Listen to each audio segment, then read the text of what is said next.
Kan ya, ini bayangin ini Kunti, ini wajahmu sejengkal doang kayak gitu, kayak anjir. Posisi itu dia bener-bener kayak wah udah makin kaku tuh badan. Dia bilang aku jujuran aku makin kaku badanku. Pindah pun nggak bisa saking kakunya badan, kayak ya udah deh akhirnya.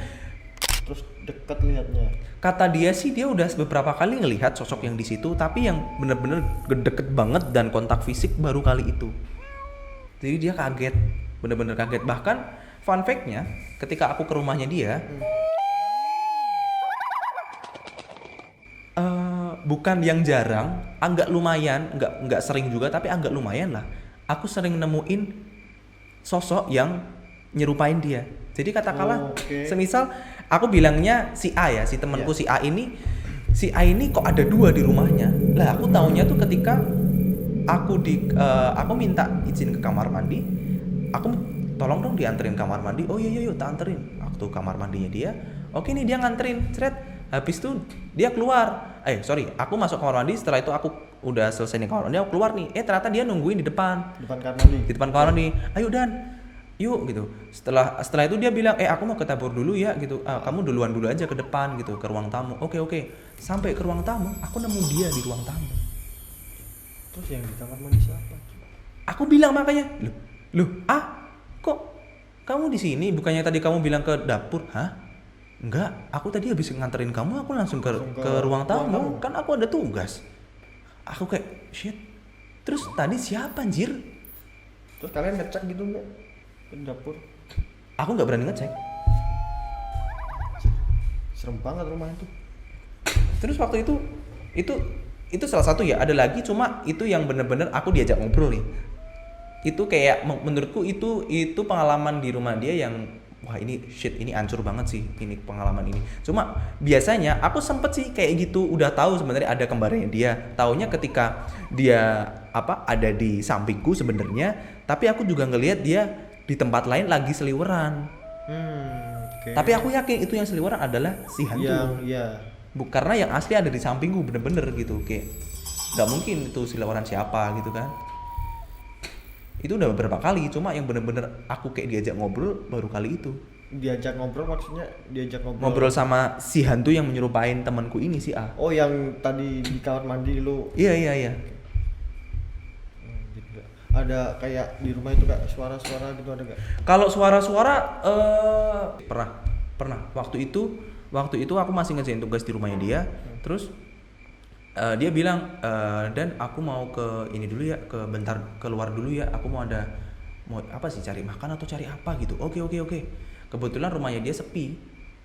Cuma aku sama dia doang gitu. Ya udah aku nungguin rumahnya kan. Ya waktu aku nungguin rumahnya, shit man, rumahnya dia kan 2 lantai gitu. Di lantai keduanya tiba-tiba tuh ada suara kayak orang tuh ngelempar pakai batu ke arah rumah lantai 2-nya. Tapi ada batu jatuh nggak? Nggak ada. Batunya tuh bukan batu kerikil, enggak, kayak batu gede, bener-bener gede, terus dilempar kan kayak suaranya kayak dung gitu kan. Bukan kotak-kotak, enggak, ini suaranya dung gitu. Tapi itu aku ngerasa banget itu batu gede yang dilempar. Terus wah shit man, ini 3 kali tuh kayak suara gitu. Habis itu aku nyoba nengok tuh ke arah tangga. Shit. Aku dengar suara kayak orang lari itu bener-bener kayak lari dari lantai 2 mau ke lantai 1. Aku takut kayak anjir, aku dengar suara itu kayak lari, aku feelingnya tuh ketika dengar suara lari itu aku ngira shit ini yang lari ini mau lari ke arahku nih, mau lari ke arahku. Lari? Iya, larinya tuh kayak lari yang langkahnya itu ditekanin banget tuh, gitu loh. Aku pikirnya dia turun. Kayak aku takut kan, makanya aku langsung telepon, kamu di mana? Buset, aku mau ke tempat lu deh. Terus aku di sini di depan gang kok. Aku samperin karena aku takut di rumahnya. Tapi aku nggak cerita ke dia karena kalau kayak ada kejadian tadi. Iya, cerita pun juga kayak dia kayak ya memang dia udah tahu emang ada kayak gitu. Udah. Jadi kayak makanya aku kayak anjir. Shit man, aku terus bilang, shit man, ini rumah lu udah kayak tempat uji nyali anjir gitu. Iya sorry ya, tapi sorry ya kalau mereka pada ganggu gitu. Ya bilang gitu. Ya kalau sendirian di rumah apa nggak takut ya? Makanya gila sih. Tapi menurut lu gimana sih dari cerita temanku ini tadi? Yang cerita yang pertama deh. Yang penting, wah itu Oh, itu yang paling serem sih menurutku. First time dia itu ketemu kontak fisik langsung Bener-bener. dan deket Iya. langsung ke wajahnya gitu. Iya. Nggak kebayangkan lu. Enggak. Aku aja langsung pingsan itu balik. makanya aku aja nonton bioskop yang jump scare aja bener-bener kayak pengen teriak rasanya. Dia itu nggak bisa teriak. Kebayang nggak? Untung dia langsung gini ya. Iya. Untung dia langsung gini. Kebayang nggak? Nggak bisa teriak, teriaknya ketahan karena kaku. Kayak Iya, kayak ketindihan lah. iya, kayak sakit tapi ditahan gitu loh. Iya. Mending teriak cuy, karena kalau teriak tuh kayak agak plong, kayak kita tuh punya power buat ngelawan dia sebenarnya kalau teriak. Kayak at least kita apa ya, ngerusak frekuensi dia, karena kan si hantu kan kalau mau nongolin dirinya ke kita kan, aku dengar sih katanya kan mereka kan frekuensinya harus menyamakan dengan frekuensi kita. Ya, benar. Frekuensi Kalau alamnya kita. Mereka yang lebih. Iya, makanya kan seharusnya kalau mereka pengen ngeliatin ke kita, mereka tuh butuh tenaga yang bener-bener effort banget, karena mereka kayak istilahnya harus ngeluarin banyak energi buat sefrekuensi sama alamnya kita. Wah shit man, aku kayak anjir, gila nih aku kayak, wah lu gila, buset, lu gila tuh. Terus gimana kejadian lagi? Enggak sih, udah enggak kejadian kayak gitu, karena besoknya itu aku langsung bilang ke mereka, lu aku bilang, kamu nemuin dia? Enggak, aku bilang yang kayak aku kayak ngomong sendiri aja, kayak ngomong, udah deh jangan ganggu aku tuh di sini tuh yang jaga rumah ini, toh aku juga nggak ganggu kalian, kenapa kalian harus ganggu aku? Nah barulah setelah aku ngomong kayak gitu, dan mereka udah nggak ada lagi yang ganggu. Paling kayak mereka sometimes beraktivitas sih, contoh tiba-tiba keran hidup. Tapi aku ngelihatnya itu nggak ganggu sih, karena mungkin memang mereka pengen beraktivitas, mungkin mau apa kayak gitu. Kalau itu sih nggak ganggu. Yang paling ganggu tuh kalau itu. Yang itu tiba-tiba. Ketan itu loh, ganggu banget tuh. Iya tuh, dia bilang aku nggak tahu tuh Kunti itu maksudnya suka sama aku atau gimana tuh ya aku gitu. Cuma kayaknya, tapi kalau suka, mosok aku jadi keganggu kan. Lagi pula ya gak mungkin juga kan, buset, aku suka sama hantu jin apalagi, kayak buset, ya gak mungkin lah anjir gitu. Cuma kan aku ngelihatnya itu lebih kenakutin sih, karena kalau emang dia suka sama aku, harusnya dia mewujudkan dirinya Ya, selayaknya sosok, cewek cantik. bener. Iya kan? Karena kan kita sering dengar kan kayak orang ketemu sosok cewek cantik tiba-tiba dibawa ke kuburan. Ya kan at least dia menyerupain itu dulu lah. Ternyata enggak. Jadi kan aku mikirnya dia ganggu, kata temanku gitu. Gila. Aku aja ketindihan kan. Itu di kos jam 10 pagi tuh, jam 10 pagi ketindihan. Anjir. Itu ada orang, enggak orang sih, tangan doang kayak mau deket.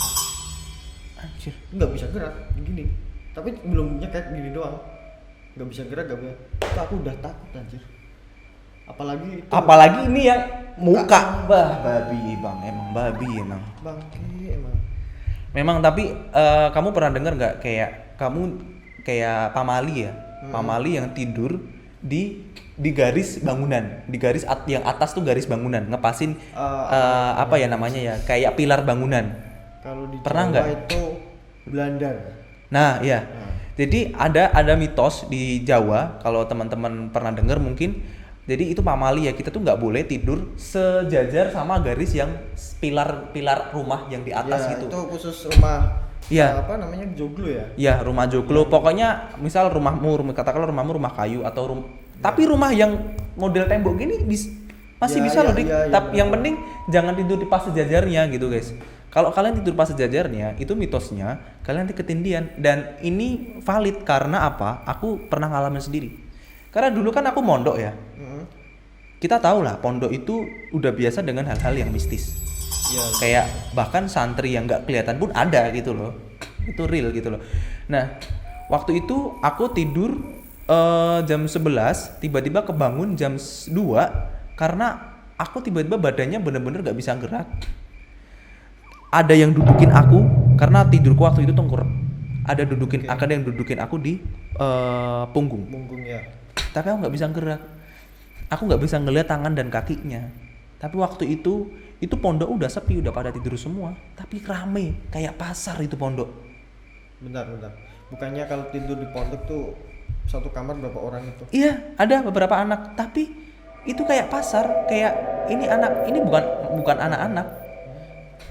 Dan bener itu aku ketindihan setengah jam dan posisi tidurku tuh sejajar sama pilar di atas. Itu kayak shit. Setelah itu aku banyak zikir.